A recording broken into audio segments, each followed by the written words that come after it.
আসসালামু আলাইকুম, স্বাগত জানাচ্ছি চ্যানেল আই সংবাদে। এখনকার সংবাদ আয়োজন নিয়ে আপনাদের সাথে আছি মেহরুন্নেসা তাহমিনা। বিস্তারিত সংবাদের শুরুতে জানিয়ে দিচ্ছি ফ্রেশ আটা, ময়দা, সুজি সংবাদ শিরোনামগুলো। গুমের মামলায় শেখ হাসিনা ও ডিজিএফআই এর সাবেক 5 ডিজি সহ 30 জনের নামে গ্রেফতারি পরোয়ানা। কর্মকর্তার অপরাধের দায় বাহিনীর নয় মন্তব্য। জুলাই সনদ বাস্তবায়ন বিষয়ে ঐকমত্য কমিশনে বৈঠকে রাজনৈতিক দলগুলো। গণভোট আয়োজনের সময় নিয়ে আলোচনা।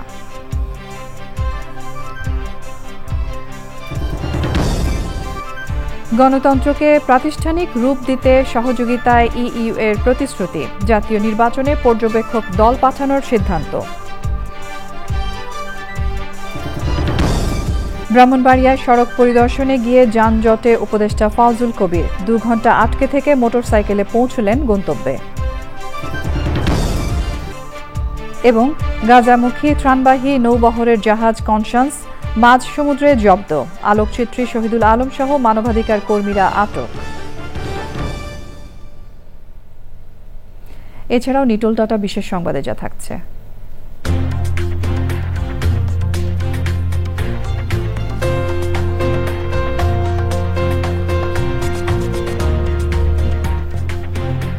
রসায়নে 3 বিজ্ঞানীর যৌথভাবে নোবেল পুরস্কারে ভূষিত হওয়ার খবর।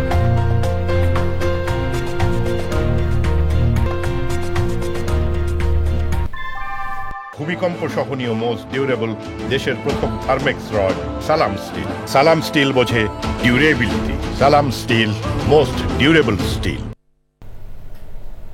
সংবাদ শিরোনামগুলো জানাচ্ছিলাম। এখনকার এই সংবাদ আয়োজন একই সঙ্গে চ্যানেল আই এর ইউটিউব চ্যানেলে এবং চ্যানেল আই এর ওটিটি প্ল্যাটফর্ম আই স্ক্রিনে লাইভ স্ট্রিম হচ্ছে।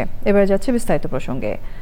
গুমের ঘটনায় ক্ষমতাচ্যুত প্রধানমন্ত্রী শেখ হাসিনা, সামরিক গোয়েন্দা সংস্থা ডিজিএফআই এর সাবেক 5 মহাপরিচালক সহ 30 আসামির বিরুদ্ধে অভিযোগ আমলে নিয়ে গ্রেফতারি পরোয়ানা জারি করেছেন ট্রাইব্যুনাল 1। আসামিদের গ্রেফতার করে 22 অক্টোবর হাজির করতে বলেছেন আদালত। অভিযুক্তরা বিভিন্ন বাহিনীতে সম্পৃক্ত থাকলেও কর্মকর্তাদের অপরাধের দায় ব্যক্তির নিজের, এর দায় কোনো বাহিনীর বা প্রতিষ্ঠানের নয় বলে মন্তব্য করেছেন চিফ প্রসিকিউটর। মাজহারুল হক মান্নার রিপোর্ট।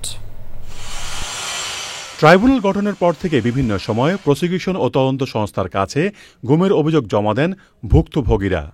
যারা গুম হয়ে পরে ফিরে এসেছেন তাদের অভিযোগ যাচাই বাছাই শেষে 2টি গুমের ঘটনায় আনুষ্ঠানিক অভিযোগ দাখিল করে প্রসিকিউশন। এই সময়ে গুম হওয়া ব্যক্তি ও পরিবারের সদস্যরা উপস্থিত ছিলেন। পরে র্যাব ও ডিজিএফআই এর বন্দিশালায় গুম হওয়া ব্যক্তিদের উপর চলা লোমহর্ষক নির্যাতনের বর্ণনা দেন চিফ প্রসিকিউটর।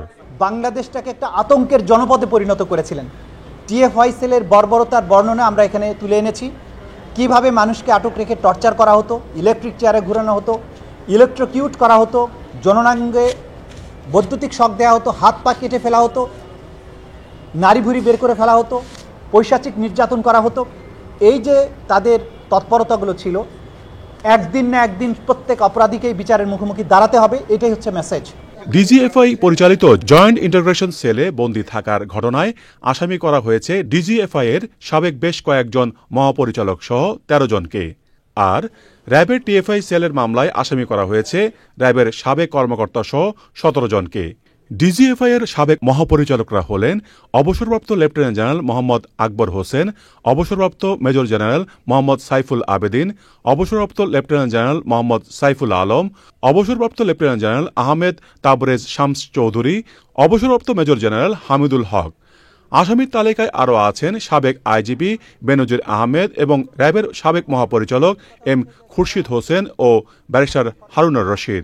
এই প্রথম 2টো মামলার চার্জশিট দাখিল হওয়ার পর প্রেক্ষিতে এই আসামিদের বিরুদ্ধে অভিযোগ কগনাইজেন্স নিয়েছেন এবং তাদের বিরুদ্ধে গ্রেপ্তারি পরোয়ানা ইস্যু করেছেন। এই ঘটনার সাথে সাবেক প্রধানমন্ত্রী শেখ হাসিনা, সাবেক স্বরাষ্ট্রমন্ত্রী আসাদুজ্জামান খান কামাল, প্রধানমন্ত্রীর সাবেক নিরাপত্তা উপদেষ্টা তারিক আহমেদ সিদ্দিকী সহ তাদেরকে আমরা অন্তর্ভুক্ত করেছি। ট্রাইব্যুনালের আদেশের পর প্রতিক্রিয়া জানান ভুক্তভোগীরা। যে হয়তো গুম আমাকে করা হয়েছিল, আমাদেরকে করা হয়েছিল, কিন্তু এই সাজাটা কিন্তু পুরো পরিবারের ভুক্ত হয়েছে।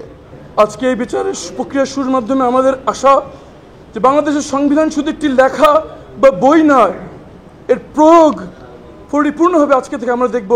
আমি কেন যত রকমেরই যত জুলুম অন্যায় অবিচার হোক না কেন, আমি সবকিছুর বিচার চাই। চিফ প্রসিকিউটর জানিয়েছেন, সংশোধিত আইনের আলোকে কেউ যদি বাহিনীতে কর্মরত থাকেন তাহলে অভিযোগ আমলে নেওয়ার সাথে সাথে তারা চাকরিতে নেই বলে ধরে নেওয়া হবে। মাছড়ক Manna, channel I, Dhaka.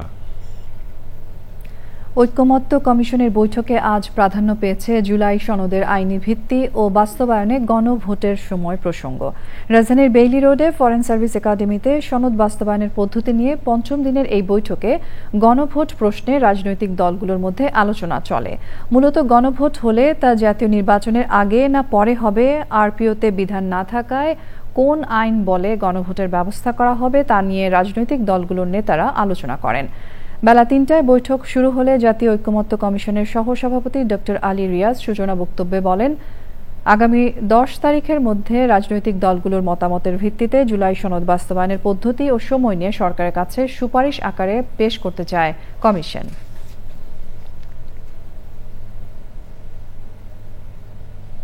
BNP নেতাদের সঙ্গে বৈঠক করেছেন ঢাকা ইউরোপীয় ইউনিয়নের রাষ্ট্রদূত মাইকেল মিলার।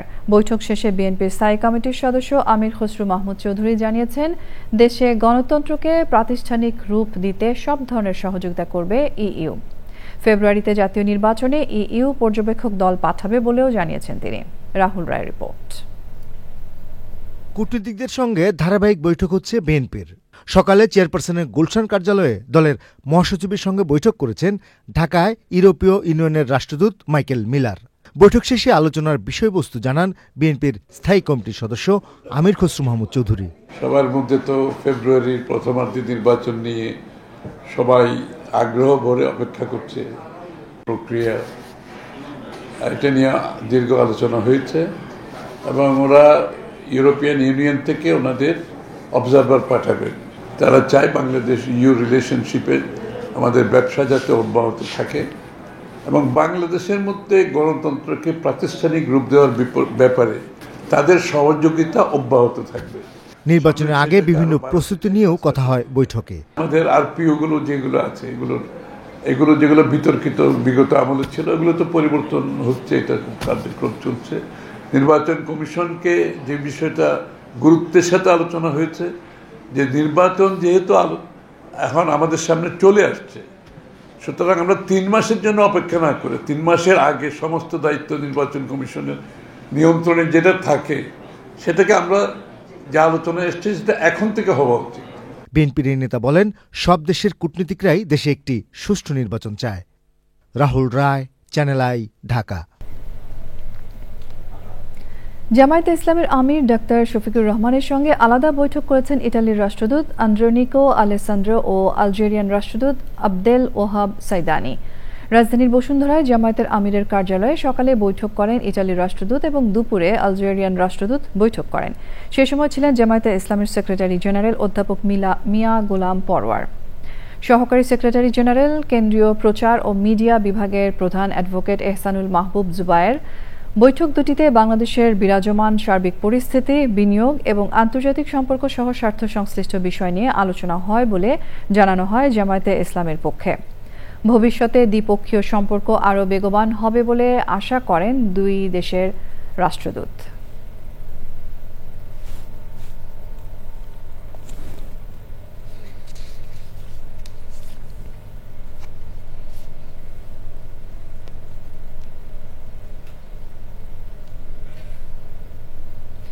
ঢাকা সিলেট মহাসড়কে ব্রাহ্মণবাড়িয়ার আশুগঞ্জ থেকে সরাইল বিশ্ব রোড পর্যন্ত সড়ক পরিদর্শনে গিয়ে তীব্র যানজটের কবলে পড়েন সড়ক পরিবহন ও সেতু মন্ত্রণালয়ের উপদেষ্টা মোহাম্মদ ফাউজুল কবির খান।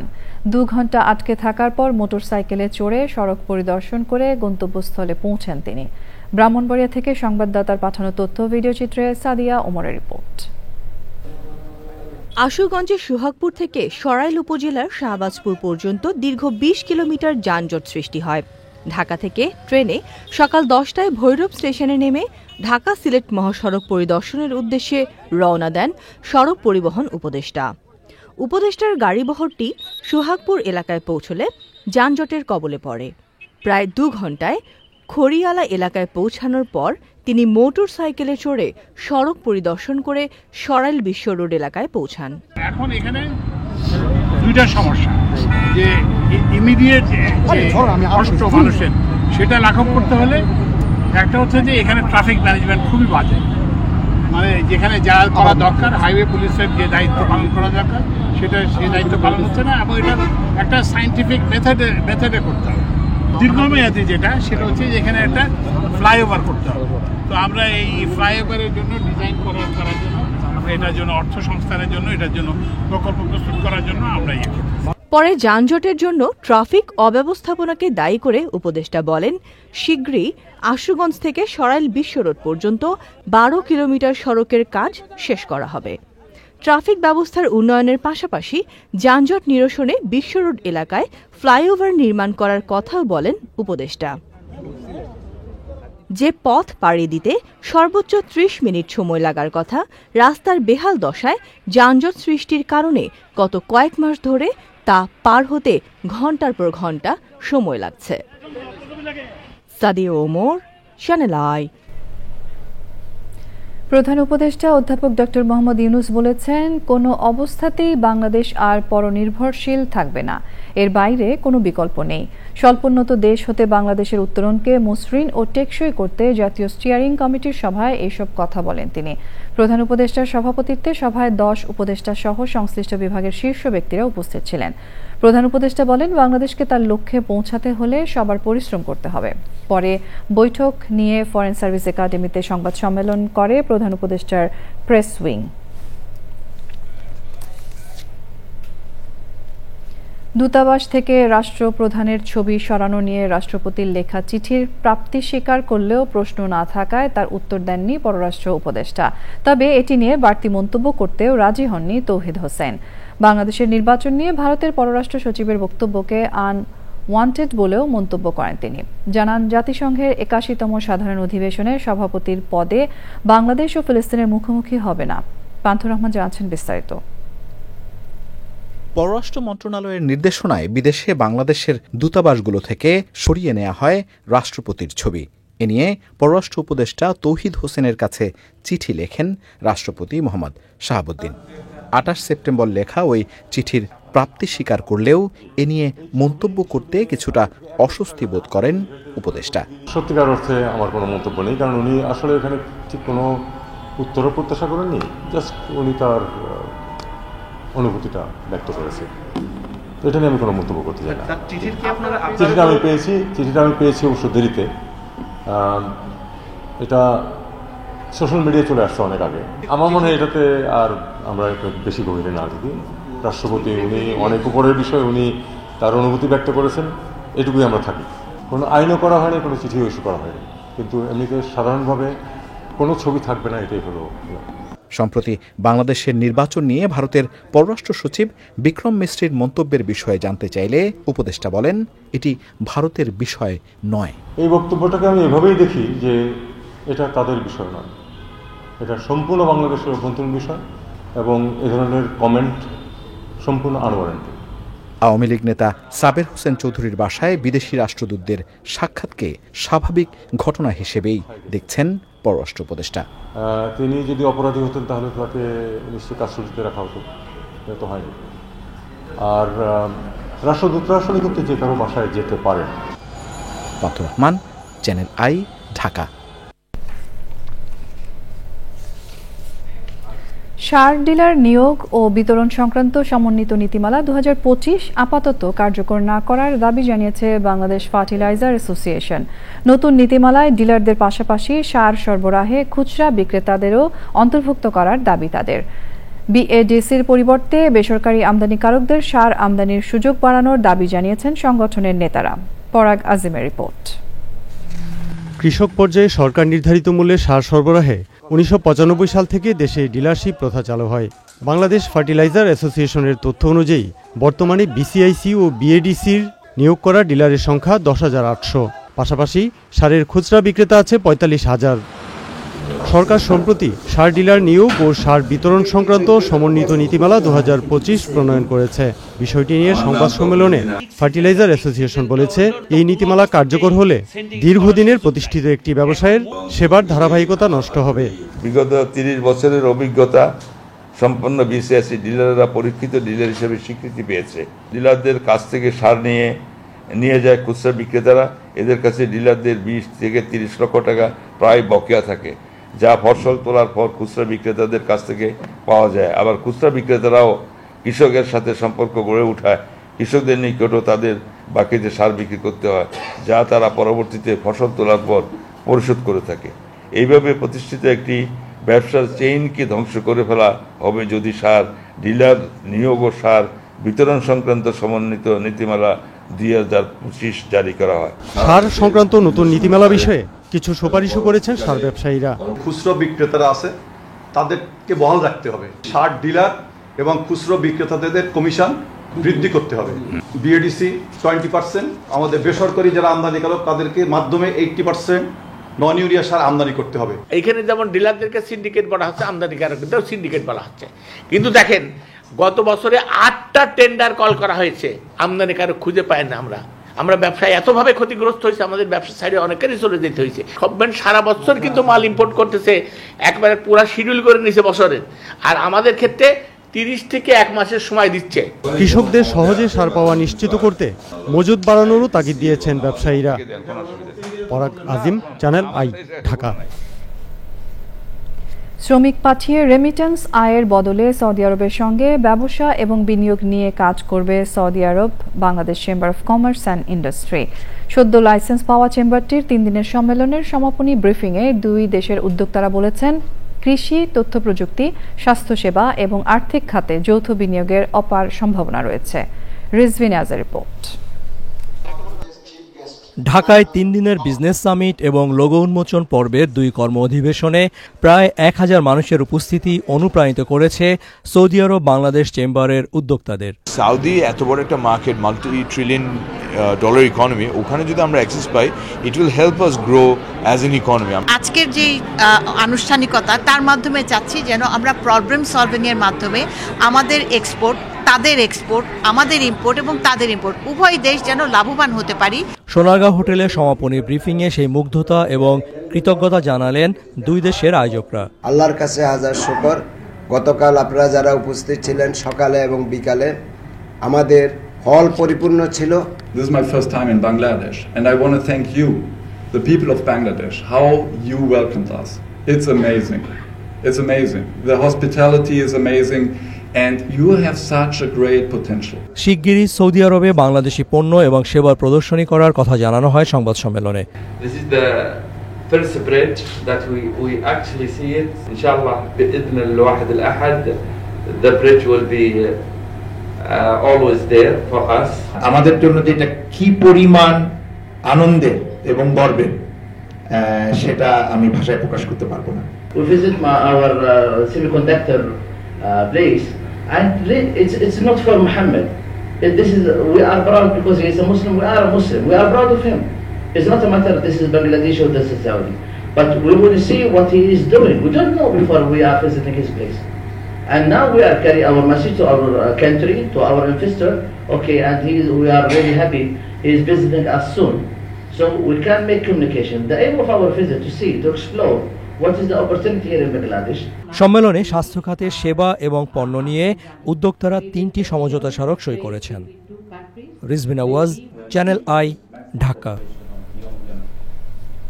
দেশের বিশিষ্ট আলোকচিত্রী ও দ্রিকের ব্যবস্থাপনা পরিচালক শহীদুল আলম ভিডিও বার্তায় জানিয়েছেন, গাজা অভিমুখে তাদের বহনকারী ত্রাণবাহী জাহাজটি মাঝ সমুদ্রে আটকে দিয়েছে ইসরায়েলি বাহিনী।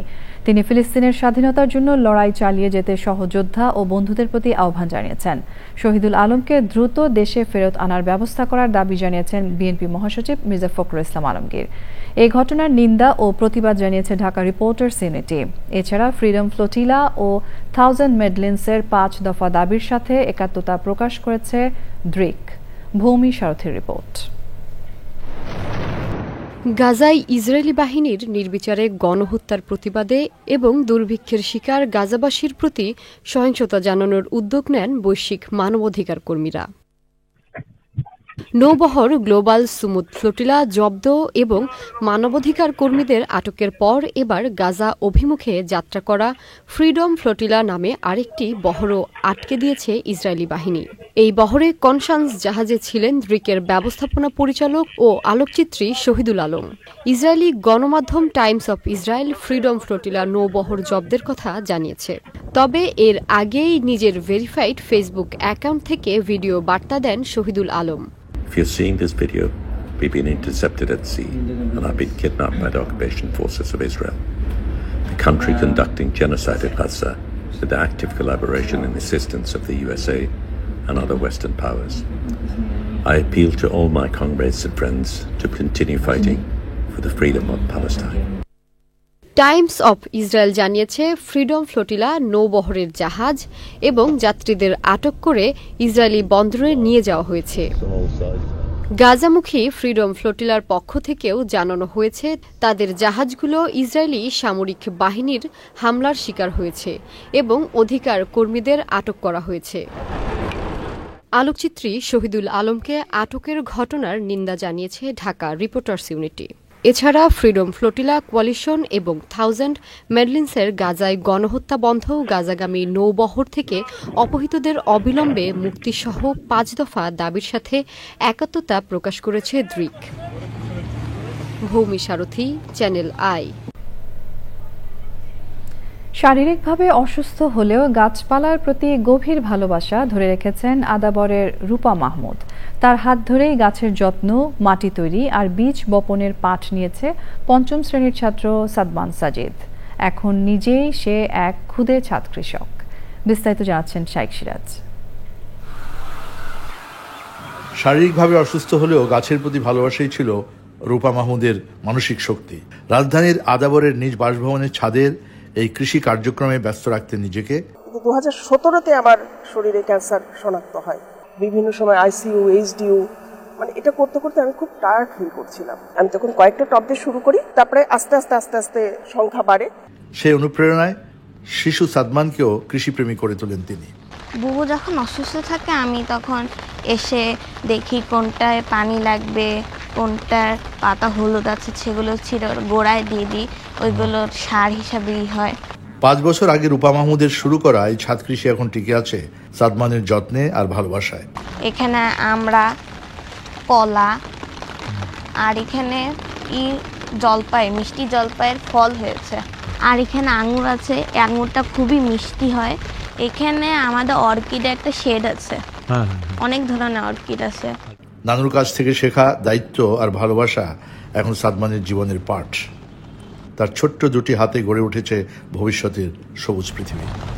সাদমানের মতো একটা ছোট্ট শিশুর মনে গাছের যে অনুভব, গাছের যে আকুতি ঢুকে আছে, এটাই সবচেয়ে বড় প্রাপ্তি। এরাই আগামী প্রজন্ম এবং এদের হাত দিয়েই আগামীতে একটা সবুজ পৃথিবী আমরা পাব, এরকম প্রত্যাশা করাই যায়।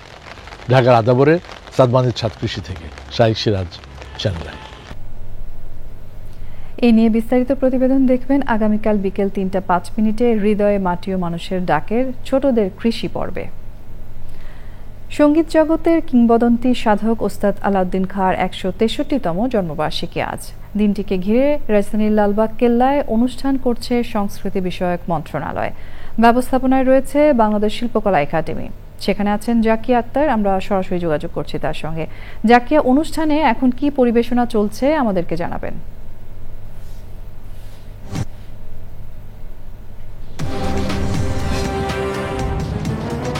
শাস্ত্রীয় সঙ্গীতের কিংবদন্তি পুরুষ ওস্তাদ আলাউদ্দিন খাঁর 163তম জন্মবার্ষিকী আসলে আয়োজনটি শুরু হয়ে গেছে ইতিমধ্যে লালবাগ কেল্লায়।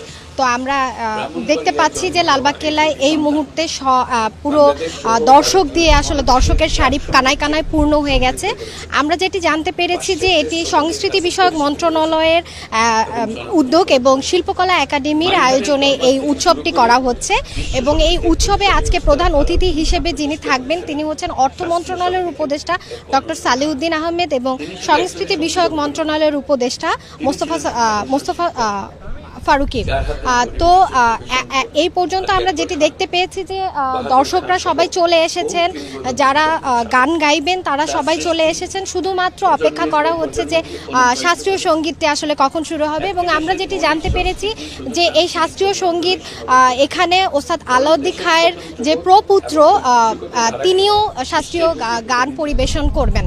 তাহমিনা। জি, জ্যাকি আপনাকে ধন্যবাদ। মিশরে শান্তি আলোচনা চলার মধ্যেও গাজায় নির্বিচারে হামলা চালাচ্ছে ইসরায়েল। বিভিন্ন স্থানে ইসরায়েলি বাহিনীর হামলায় নিহত হয়েছে ৮ ফিলিস্তিনি। এদিকে ইসরায়েল ও হামাসের মধ্যে চলা শান্তি আলোচনায় যোগ দিতে কায়রোতে পৌঁছেছেন মার্কিন প্রেসিডেন্ট ডোনাল্ড ট্রাম্পের ২ বিশেষ দূত। তারা হলেন প্রেসিডেন্ট ট্রাম্পের জামাতা জারেড কুশনার ও স্টিভ উইটকফ। এই দফার শান্তি আলোচনায় যোগ দেবেন কাতারের প্রধানমন্ত্রী শেখ মোহাম্মদ বিন আব্দুর রহমান আল থানিও। শান্তি আলোচনা নিয়ে কোনো মন্তব্য না করলেও ইসরায়েলের প্রধানমন্ত্রী বেনিয়ামিন নেতানিয়াহু এক্স বার্তায় বলেছেন যুদ্ধের লক্ষ্য অর্জনে ইসরায়েল বদ্ধপরিকর। এবারে রয়েছে নিটল টাটার বিশেষ সংবাদ।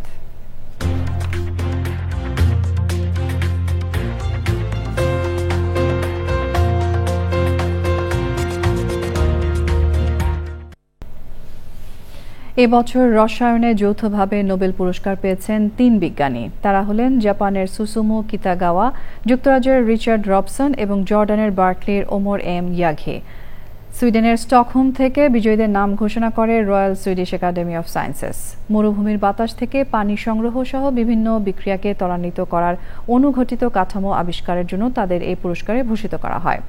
সূচি অনুযায়ী বৃহস্পতিবার সাহিত্যে, 10 অক্টোবর শান্তিতে এবং 13 অক্টোবর অর্থনীতিতে নোবেল জয়ীর নাম ঘোষণা করা হবে। পূবালী ব্যাংক বাণিজ্য সংবাদ।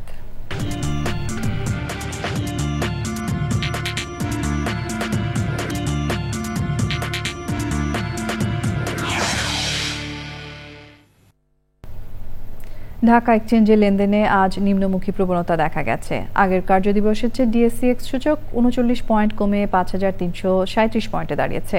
কমেছে বেশিরভাগ কোম্পানির শেয়ারের দাম।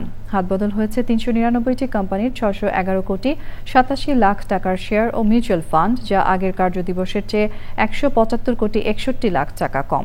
এর মধ্যে দাম বেড়েছে ১০৫টির, কমেছে ২২১টির এবং অপরিবর্তিত রয়েছে ৭৩টি কোম্পানির শেয়ারের দাম। বাংলাদেশ ক্রিকেট বোর্ড বিসিবির সদ্য সমাপ্ত নির্বাচন ও কমিটি বাতিল এবং পুনরায় সুষ্ঠু গ্রহণযোগ্য নির্বাচনের দাবি জানিয়েছেন ঢাকার ক্লাব ক্রিকেট ও জেলা ও বিভাগীয় ক্রীড়া সংস্থার বিক্ষুব্ধ ক্লাব সংগঠকদের একাংশ। দাবি মানা না হলে ঘরোয়া ক্রিকেটের সব আসর বর্জনের হুঁশিয়ারি দিয়েছেন তারা। রিপোর্ট করছেন সাইদুর রহমান শামীম। বিসিবির পরিচালনা পর্ষদের নির্বাচনে ভোট জালিয়াতি, অবৈধ প্রভাব বিস্তার, পোস্টাল ভোট বা ইমেইল ভোট প্রদান সহ বিভিন্ন অভিযোগ নিয়ে সংবাদ মাধ্যমের মুখোমুখি হন নির্বাচন বর্জনকারী ক্লাব ও জেলা পর্যায়ের সংগঠকরা। তাদের মধ্যে ছিলেন টাইগারদের সাবেক অধিনায়ক ও ওল্ড DOHS এর কাউন্সিলর তামিম ইকবাল। খুবই হাস্যকর একটা জিনিস আমি দেখলাম এই ইলেকশনে, যে 42টা বা 43টা ভোট কাস্ট হয়েছে, এটার মধ্যে 34টা ই ভোট। যারা ক্যান্ডিডেট ই ভোটিং কেন হয়? আইদার আপনি অ্যাভেলেবেল না, আপনি সেন্টারে যেতে পারবেন না, তাই তো আপনি ই ভোটিং এর সুবিধাটা নেন। তো 34টা ই ভোটিং, আর ওই 34 জনই কিন্তু ওই সেন্টারে ছিলেন। এই তারকা ব্যাটসম্যান বললেন নিজের কথা নয়, তিনি ভাবছেন ক্রিকেটের সামগ্রিক স্বার্থ। ডু ইউ রিয়েলি থিংক 15টা ক্লাব থাকুক বা না থাকুক, আমি যদি ইলেকশনে দাঁড়াতাম আমার জন্য কেউ ভোট করতো না? সো আমার জন্য বাস ধরা বাস না ধরা ওয়াজ নেভার অ্যান অপশন। আমার জন্য যেটা ইম্পর্টেন্ট ছিল একটা ফেয়ার ইলেকশন হওয়া সবার জন্য। নির্বাচন বর্জনকারী বিক্ষুব্ধ সংগঠকরা ক্লাবগুলোর পক্ষ থেকে দিয়েছেন আলটিমেটাম। এভাবে চলতে থাকে তাহলে আমরা ক্রিকেটটা খেলবো না। আমরা জেলা পর্যায়ে থেকেও আমরা ক্রিকেটটাকে বর্জন করব।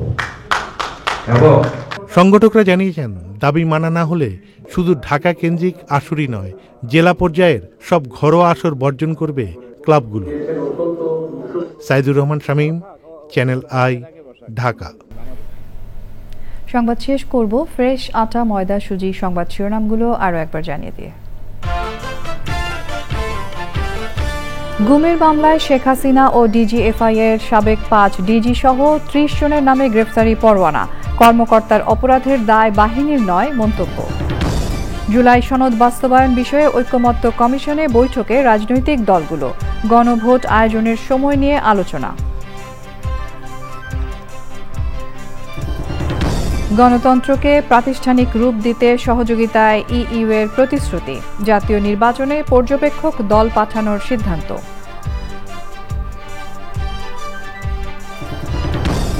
ব্রাহ্মণবাড়িয়ায় সড়ক পরিদর্শনে গিয়ে যানজটে উপদেষ্টা ফাউজুল কবির। 2 ঘণ্টা আটকে থেকে মোটরসাইকেলে পৌঁছলেন গন্তব্যে। এবং গাজামুখী ত্রাণবাহী নৌবহরের জাহাজ কনসান্স মাঝ সমুদ্রে জব্দ। আলোকচিত্রী শহীদুল আলম সহ মানবাধিকার কর্মীরা আটক। এরই সঙ্গে শেষ করছি এখনকার সংবাদ আয়োজন। ধন্যবাদ এতক্ষণ সঙ্গে থাকার জন্য।